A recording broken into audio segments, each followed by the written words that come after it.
Praise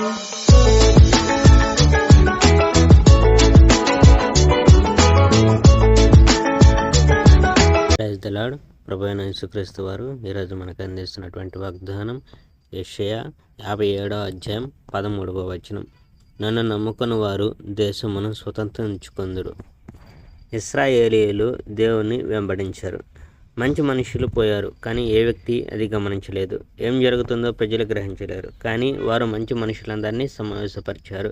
కష్టాలు వస్తున్నాయని ప్రజలు గ్రహించారు. మంచి వాళ్ళంతా భద్రత కోసం సమావేశం చేయబడ్డారని వారికి తెలియదు. అయితే శాంతి కలుగుతుంది, మరియు ప్రజలు వారి స్వంత పడకల మీద విశ్రాంతి తీసుకుంటారు. వారు ఎలా జీవించాలని దేవుడు కోరుతాడో వారు అలా జీవిస్తారు. దయ్యాల పిల్లలారా, ఇక్కడికి రండి. మీ తండ్రి లైంగిక పాపాల మూలంగా దోషి, మరియు మీ తల్లి లైంగిక పరంగా తన శరీరాన్ని అమ్ముకుంటుంది. ఇక్కడికి రండి. మీరు అబద్ధాలు చెప్పేవాళ్ళు, చెడ్డవాళ్ళు, మీరు నన్ను ఎగతాళి చేస్తారు, మీరు నన్ను వెక్కిరిస్తారు, మీరు నా మీద నాలుకలు చాపుతారు. మీరు చేయగోరేదంతా ఏమిటంటే ప్రతి పచ్చని చెట్టు కింద తప్పుడు దేవులను పూజించడమే. మీరు ప్రతి కాలువ పక్క పిల్లల్ని చంపుతారు, బండల స్థలాల్లో వారిని బలి ఇస్తారు. నదుల్లో సున్నపు రాళ్లను పూజించడం మీకు ఇష్టం. వాటిని పూజించుటకు మీరు వాటి మీద ద్రాక్షరసం పోస్తారు. మీరు వాటికి బలులు ఇస్తారు, కానీ మీకు దొరికేది అంతా ఆ రాళ్ళే. ఇది నాకు సంతోషం కలిగిస్తుందని మీరు తలుస్తున్నారా? లేదు, అది నాకు సంతోషం కలిగించదు.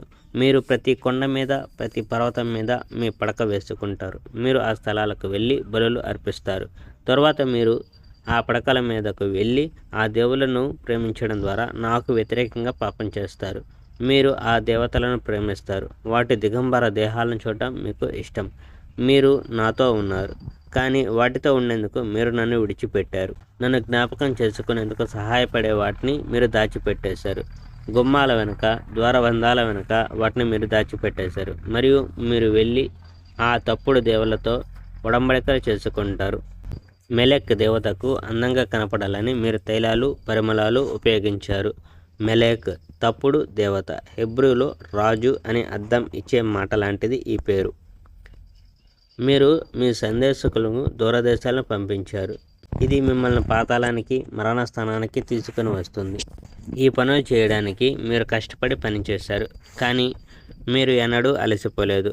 మీరు కొత్త బలం కనుగొన్నారు, ఎందుకంటే వీటిలో మీరు ఆనందించారు కనుక.